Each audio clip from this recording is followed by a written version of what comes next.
Buat kamu yang mau invest di properti dan lagi proses mau mulai invest properti, stop dulu. Nonton dulu video ini sampai habis karena saya akan ajarin ilmu lapangan ya. Sekali lagi, ilmu lapangan gimana caranya supaya investasi propertimu itu tidak boncos. Hati-hati. Saya udah ketemu terlalu banyak orang yang bisnisnya bagus, punya pabrik segala macem, bisnisnya jalan, omsetnya udah puluhan miliar, ratusan miliar, tapi akhirnya bangkrut gara-gara salah invest di properti. Saya udah ketemu banyak orang, mungkin udah 10 lah, udah 10 orang pengusaha besar yang omsetnya udah di atas miliaran, tapi akhirnya harus bangkrut abis semua gara-gara salah invest di properti. Bayangin, properti itu sedahsyat itu, sedahsyat itu. Jadi gini, properti itu bukan investasi yang liquid. Sekali lagi, investasinya tidak liquid, tapi properti sangat solid. Maksudnya solid apa? Kalau diperlakukan dengan cara yang benar, investasi properti itu sudah membuat orang tidak kaya jadi orang kaya jadi super kaya sejak ribuan tahun yang lalu dan hingga ribuan tahun yang akan datang. Properti akan selalu ada. Kenapa? Properti solid, tapi nggak liquid. Nggak liquid artinya gini, misalnya kamu beli properti 1 miliar, lalu kemudian minggu depan kamu perlu uang 1 miliar itu. Wah, saya perlu cash nih, jual propertinya, berharap 5 menit kemudian ada yang beli. Nggak kayak gitu caranya, nggak bisa. Properti nggak bisa, sekarang perlu uang, sekarang harus cair, nggak bisa. Properti nggak liquid, makanya harus bener cara memperlakukannya. Karena kalau bener cara memperlakukannya, ingat loh, orang kaya itu bisa jadi karena properti, atau orang kaya dia nginvest di properti. Artinya ya semua orang kaya cepat atau lambat akan properti pada waktunya. Sama seperti orang yang belum kaya bisa jadi kaya karena properti. Seperti itu. Nah, saya akan kasih tahu 3 rahasianya. 3 rahasia yang saya sendiri udah lakukan. Jadi sekali lagi, ini bukan ilmu Google. Oke? Bukan ilmu Google. 3 rahasia investasi properti. Lalu kemudian ada tuh, enggak. Ini adalah sesuatu yang saya lakukan sendiri. Bisa jadi berbeda dengan para properti guru di luar sana, bisa jadi beda. Bisa jadi sama, yang mana saya yakin 80% minimal sama lah. Kenapa ya? Karena ilmunya kan itu aja. Yang pertama. Yang kedua, yang menarik adalah ketika saya memperlakukan atau saya melakukan 3 jurus ini aja, 3 rahasia ini aja, peluang investasi properti saya meningkat hasilnya itu eksponensial. Karena kebanyakan orang, apalagi pemula ya, ini hati-hati pemula. Makanya tadi saya bilang di awal, kalau kamu baru mau mulai hati-hati, stop dulu, dengerin dulu nih. Pemula, kebanyakan mereka nggak ngerti kalau mereka itu bukan investor properti, tapi mereka spekulator. Apa bedanya investor dengan spekulator? Investor itu mereka berinvestasi membeli aset yang membuat mereka makin kaya. Spekulator mereka membeli aset dan berdoa semoga asetnya bikin mereka makin kaya. Itu bedanya. Investor dari awal mereka udah untung. Mereka untung ketika membeli. Sekali lagi ya, saya ulangin ya. Investor yang jago ya, mereka udah untung ketika membeli. Spekulator, mereka baru untung kalau dijual dengan harga yang lebih tinggi daripada mereka beli. Itu bedanya. Misalnya nih, ini jurus pertama. Tips pertama dari 3 yang saya akan share di video ini. Yang pertama, ada properti harga 1 miliar. Oke, lalu kemudian ada orang mau beli nih. Si A mau beli properti harga 1 miliar. Dia ngomong ke agennya, Pak Ejen, Bu Ejen, kalau saya beli properti 1 miliar ini untung nggak? Oh, bagus nih Pak. Nanti ini kalau investasi properti itu harganya pasti naik. Karena di mana-mana properti secara umum pasti naik. Bapak beliin 1 miliar, nanti bisa dijual di harga 1,5 miliar, 2 miliar, dan seterusnya. Seorang spekulator, oke, saya beli. Wah, bangga dia. Langsung bio Instagramnya ganti investor properti. Nah, waktu dia beli harga 1 miliar, dia berdoa semakin kusuk, doanya semakin keras, semoga harganya naik. Nah, lalu kemudian ketika suatu hari dia perlu duit, dia jual tuh propertinya. Ternyata karena dia butuh uang, dia harus jual cepat. Lakunya di berapa? Harganya hanya 800 juta. Dia udah harganya turun, dijual malah lebih murah. Nah, itu spekulator, beli berdoa. Investor beda. Ketika ada properti 1 miliar, dia tanya ke agennya, Pak Agen, Bu Agen, pertanyaannya ya, dengerin ya, Pak Agen, Bu Agen, ini properti harga 1 miliar, harga pasarannya berapa? Kalau misalnya, ini harga pasarannya untuk properti seperti ini di lokasi yang seperti ini, itu pasarannya 1,4 miliar misalnya. Kok 1,4 miliar? Berarti ini di bawah harga pasar dong. Kalau boleh tahu kenapa kok dijualnya di bawah harga pasar? Karena ownernya itu mau pindah ke luar negeri. Karena ownernya itu mau sekolah lagi keluar kota misalnya. Karena ownernya pindah kerja. Jadi ini mau dijual murah aja. Yang penting cepat laku. Make sense.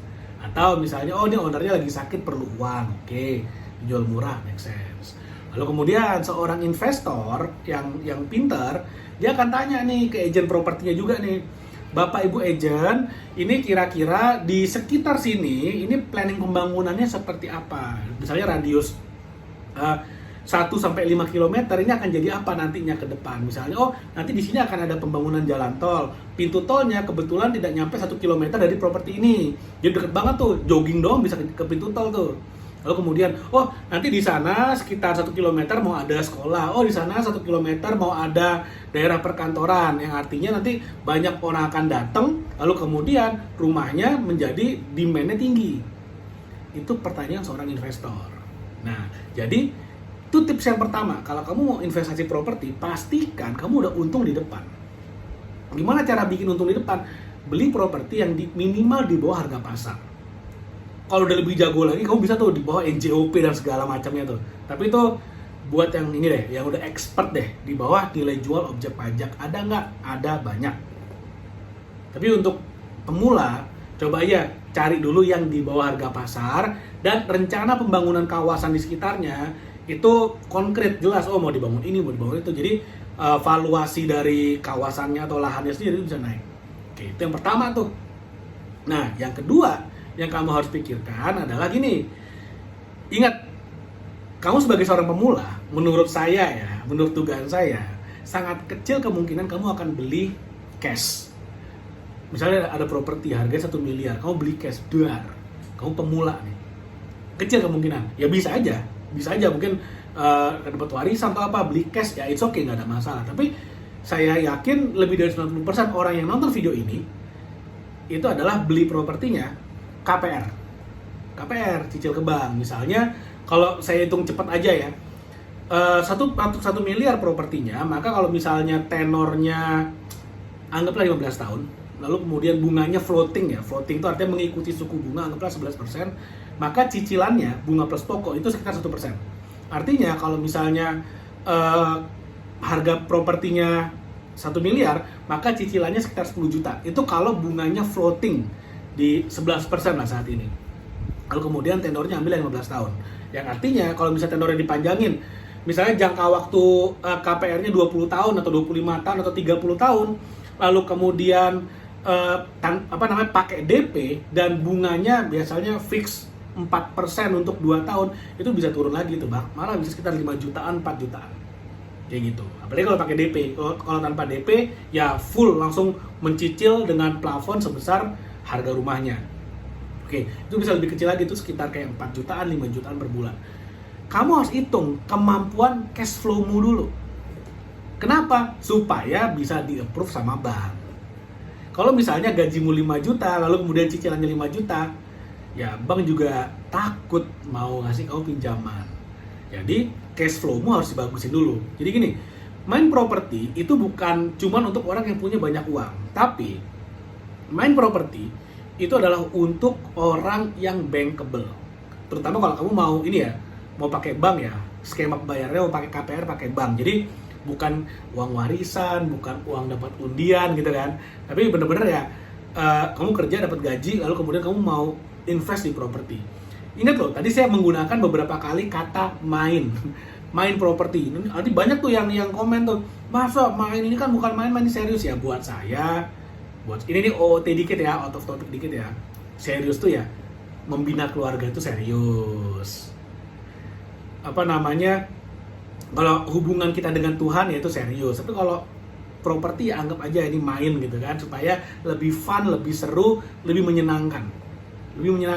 Seperti itu. Itu kalau saya pribadi, ini pandangan pribadi ya, out of topic dikit. Nah, balik lagi. Nah, kamu harus bankable. Bankable itu artinya, definisinya bankable menurut saya adalah bank mau minjemin kamu duit. Bank percaya sama kamu. Percaya itu luas. Percaya kamu bisa bayar. Percaya kamu mau bayar. Itu dua hal yang berbeda tuh. Ada orang-orang yang bisa bayar cicilan tapi nggak mau bayar karena emang males aja, atau ada yang kayak gitu tuh. Nah, bank takut banget sama orang-orang kayak gitu. Jadi kamu harus bankable. Bankable salah satunya diterima dari cash flow. Dari cash flow-nya.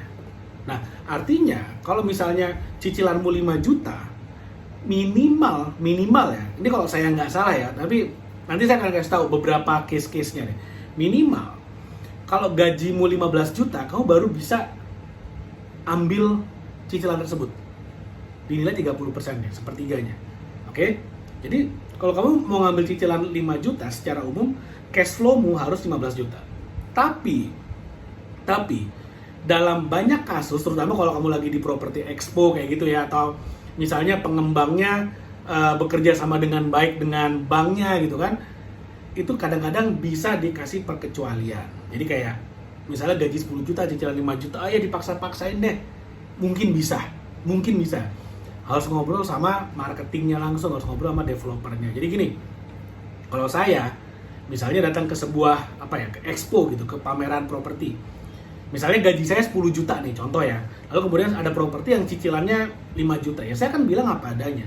Bapak Ibu marketing, kondisi saya seperti ini, saya gajinya sekian. Tolong cariin saya properti yang cicilannya masuk. Itu dulu yang pertama. Yang kedua, misal kamu lihat, oh ini bagus sih, berapa cicilannya? Oh ini 5 juta cicilannya. Ya kamu bilang aja, gaji saya 10 juta. Bisa nggak dibantu? Gitu aja. Nanti itu semuanya, nanti mereka akan bisa bantu. Jadi mereka yang akan ngomong ke banknya, mereka akan negoin. Jadi kamu tinggal bilang gitu aja. Bisa nggak dibantu? Nanti mereka yang akan ngebantuin ke banknya. Kalau misalnya banknya bilang nggak bisa ya udah next, cari properti yang lain atau cari pengembang yang lain, cari project yang lain. It's okay. Akan ada banyak pilihan, banyak sekali opsi-opsinya. Itu yang kedua, dari dirimu sendiri dianggap mampu nggak mencicil. Yang kamu harus hindari adalah jangan sampai kamu BI checking. BI checking itu gimana? Yang bahaya ya, yang biasanya bahaya banget itu adalah dari yang pay letter. Entah itu Shopee pay letter, Traveloka pay letter, TikTok Shop pay letter, apapun lah yang letter itu, atau GoPay letter, itu hati-hati itu. Kenapa? Karena telat sehari kamu BI checking. Dianggap kamu nggak lancar, kamu nggak disiplin dalam mengelola perhutanganmu. Nah itu berbahaya sekali. Nah yang menarik adalah kebanyakan orang gagal di perbankan, di BI checking ya karena itu. Karena mereka terjebak dengan yang letter itu. Makanya hati-hati banget tuh. Nah itu yang kedua, tips yang kedua. Yang ketiga, nah, karena ini konteksnya adalah investasi properti ya. Jadi bukan beli properti buat ditempatin, bukan. Ini buat investasi. Yang ketiga adalah memastikan bagaimana propertimu itu bisa menjadi sebuah aset yang bekerja keras ngasih kamu uang. Maksudnya apa? Kamu beli properti, bagaimana caranya kamu bisa mempekerjakan si properti ini semaksimal mungkin sehingga dia bekerja keras kasih kamu uang. Kamu lagi tidur, lagi berlibur, lagi jalan-jalan, propertinya kerja keras cari duit, cari duit. Nah, itu yang penting. Gimana caranya? Oke, secara umum ada 3. Pertama, disewakan tahunan. Kedua, disewakan bulanan. Ketiga, disewakan harian. Di antara 3 ini yang paling gampang sewakan tahunan. Cari penyewa setahun, dia nyewa nempatin, ya udah tahun depan tagih lagi. Pak Bu mau lanjutin nggak? Atau mau pindah nih? Oke. Permasalahan dengan sewa tahunan adalah biasanya harga sewanya itu mungkin sama atau di bawah deposito bank. Bayangin, sama atau di bawah deposito bank. Artinya mendingan taruh uangnya deposito aja sekalian kan gitu kan. Itu kalau tahunan tuh. 2-3%, 4% setahun. Kalau disewakan bulanan di atas deposito, tapi sangat jarang kasus di mana sewa bulanan itu bisa untuk nutupin cicilan. Sangat kecil. Kayak tadi saya bilang, misalnya harga 1 miliar rumahnya. Anggap aja cicilannya 5 juta deh. 5 juta per bulan misalnya. 1 miliar ya. Jarang banget ada rumah seharga 1 miliar yang bisa disewa 5 juta per bulan. Jarang banget. Itu kalau 1 bulan, atau kalau disewakan bulanan.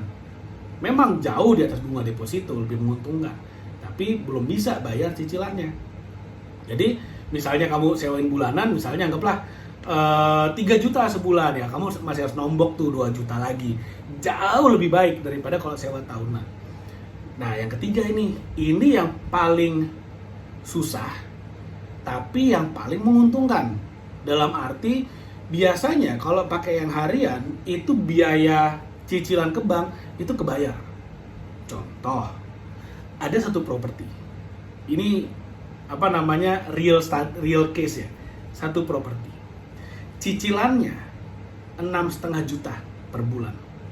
Income dari sewa hariannya, maksudnya income bersih, udah dipotong semua biaya, itu di atas 15 juta, bayangin. Sewa harian. Itulah enaknya kalau sewa harian. Jauh lebih menarik cash flow-nya, tapi kelemahannya ya memang paling ribet. Nah, pertanyaannya kan gini, gimana caranya supaya income-nya dapat tapi ribetnya nggak dapat? Gimana caranya? Cari operator yang profesional. Kalau saran saya, bisa dengan tim saya yang membantu mengoperate propertinya, atau enggak cari yang lain juga nggak apa-apa, nggak masalah. Tapi siapapun yang Anda tunjuk, pastikan dia profesional, pastikan dia transparan dan punya portfolio yang jelas, sudah mengelola berapa properti, penghasilannya bagaimana. Lalu kemudian kalau misalnya operator yang baik, dia akan kasih akses tuh ke owner-owner yang lainnya, owner-owner properti yang mereka kelola, supaya kamu bisa ngobrol, bisa tanya pendapatnya, tanya testimoninya seperti apa. Kalau kami sangat open, di operator saya sangat open. Jadi kalau misalnya kamu punya properti nih, pengen tahu yang Pak Gede udah kelola siapa aja sih, udah saya kenalin nanti deh, tanya aja, ngobrol aja langsung, kita bisa open, kita nggak masalah. Seperti itu. Karena memang tujuannya adalah untuk membantu para investor properti, khususnya yang masih pemula nih, supaya jangan sampai investasi properti kemudian salah, malah rugi, lalu kemudian menyalahkan investasi propertinya, padahal mah ya karena masih belum pengalaman aja. It's okay, nggak masalah. Seperti itu. Jadi 3 tips ini kalau bisa dilakukan, pertama, kamu akan bisa dapat deal yang bagus. Jadi deal yang bagus seperti gini, beli properti di bawah harga pasar, bisa dapat deal yang bagus. Yang kedua, kamu akan punya kemampuan untuk mengakuisisi propertinya. Mengakuisisi loh, bukan membayar loh. Kenapa? Karena yang membayar itu adalah si penyewa hariannya. Seperti itu. Jadi mudah-mudahan apa yang saya share bermanfaat. Kalau mau ngobrol sama saya lebih lanjut atau kamu punya properti mau didiskusikan dengan saya, silakan DM saya di Instagram @gdebp. Kita bisa diskusi lebih lanjut. Oke, thank you dan sampai ketemu lagi di video berikutnya.